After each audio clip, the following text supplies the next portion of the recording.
औतलेस से जो गठबंधन करेगा वो बेघर हो जाएगा। सबकी हकीकतें सामने आ जाएंगी 24 में। नमस्कार दोस्तों, मैं हूं अक्षय और आप देख रहे हैं नेशनल संवाद। 2024 का लोकसभा चुनाव नज़दीक है और उत्तर प्रदेश सबसे बड़ा प्रदेश है। यहाँ पर 80 लोकसभा सीटें आती हैं। ये माना जाता है कि उत्तर प्रदेश से ही दिल्ली का रास्ता तय होता है। लेकिन यहाँ पर बीजेपी को रोकने के लिए इंडिया अलायंस बना है।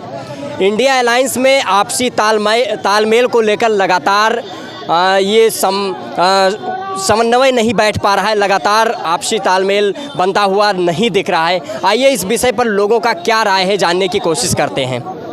क्या नाम हुआ चाचा? शराफत अली। क्या कहना चाहेंगे? उत्तर प्रदेश में आरएलडी सूत्रों से पता चल रहा है कि बीजेपी के साथ जा सकती है। सही किया उसने। औतलेस से जो गठबंधन करेगा वो बेघर हो जाएगा। आप हमको ये बता दीजिए, बदरुद्दीन अजमल साहब को और डॉक्टर असरुद्दीन ओवैसी को सपा और कांग्रेस के लोग क्यों नहीं गठबंधन में मिला रहे?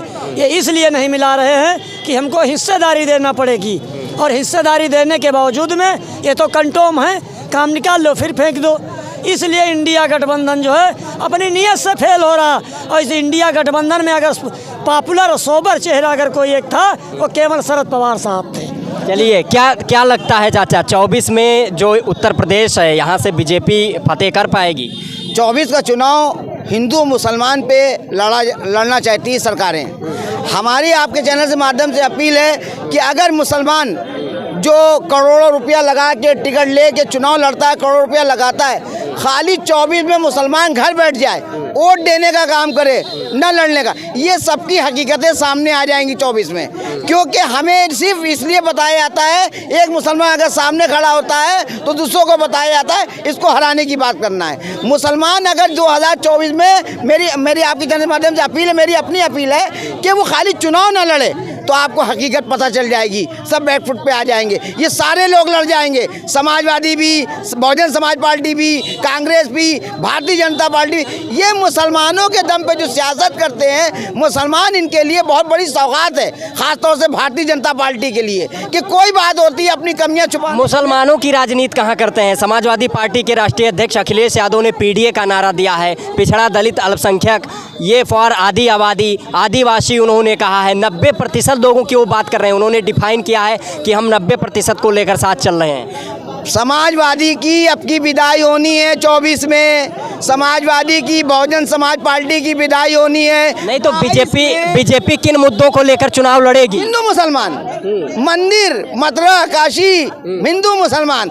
आप उससे पूछिए, कोई भी उसके पास विकल्प नहीं है। हिंदू मुसलमान, हिंदू मुसलमान। क्या ईवीएम से बेईमानी होगी? हाँ बिल्कुल। जब 60 लाख में वहाँ गुजरात में क्या नाम राजस्थान में हो चुका है बेईमानी, और 16 लाख में जो है मध्य प्रदेश हो चुका है, 7.5 लाख में आपके छत्तीसगढ़ में हो चुका है बेईमानी। पहले से ही कैसे फिट हो गया था, उस पर कोर्ट भी चल रहा है, सुप्रीम कोर्ट भी चल रहा है मुकदमा, उस पर क्यों नहीं जारी करते हैं लोग?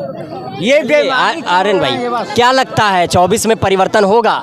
24 में परिवर्तन तो होगा, लेकिन देखिए जो चुनाव आयोग पे देखिए पार्टियां आती जाती रहेंगी, पार्टियां बनती रहेंगी और पार्टियां एक दूसरे से मिलती रहेंगी, लेकिन चुनाव आयोग पे आज सबसे बड़ा प्रश्न चिन्ह है। आम आदमी का भरोसा चुनाव आयोग से बिल्कुल ख़त्म हो गया है, और चुनाव आयोग भी इस बात, यदि चुनाव आयोग निष्पक्ष नहीं है, ईवीएम से बेईमानी हो रही है, तो सारी विपक्षी दलों को, राजनीतिक पार्टियों को इसका विरोध करना चाहिए, चुनाव का बहिष्कार करना चाहिए। लेकिन सभी पार्टियां चुनाव लड़ रही हैं और उसके बाद में उस स्तर पे विरोध भी नहीं हो पा रहा है, तो कैसे माना जाए कि चुनाव आयोग निष्पक्ष नहीं है?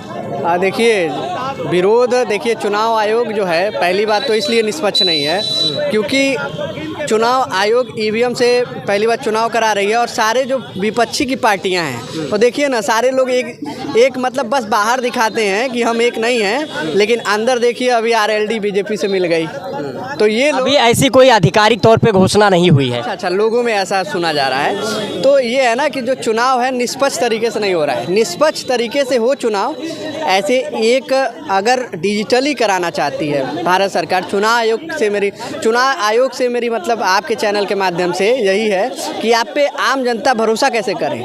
भरोसा वैसे कर सकता है कि डिजिटली जो आज का एक नया टेक्नोलॉजी आज से 5 साल पहले आया था जो कि ब्लॉकचेन बेस पे था।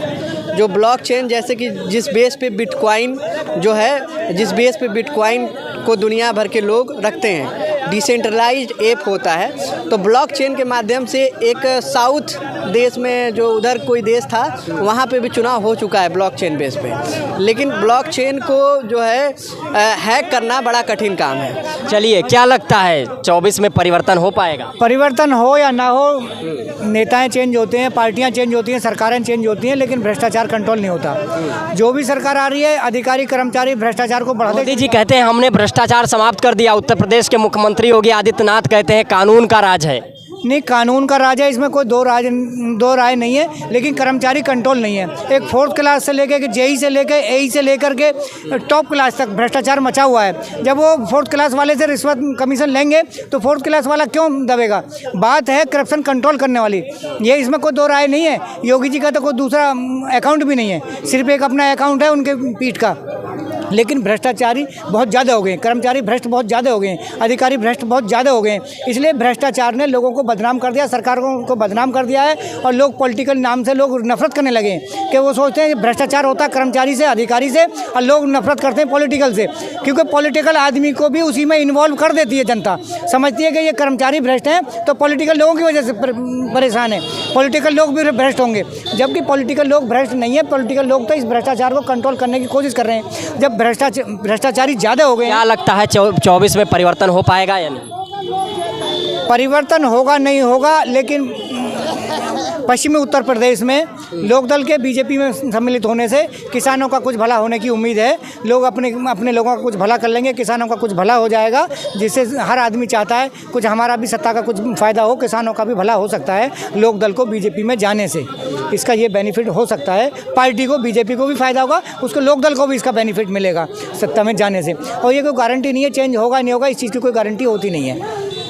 चलिए, बहुत शुक्रिया हमारे साथ बातचीत करने के लिए। 2024 लोकसभा चुनाव को लेकर हमने लोगों का पॉइंट ऑफ व्यू जाना। इस विषय पर आप सभी लोगों की क्या प्रतिक्रिया है, आप अपनी प्रतिक्रिया कमेंट बॉक्स के माध्यम से अवश्य दें।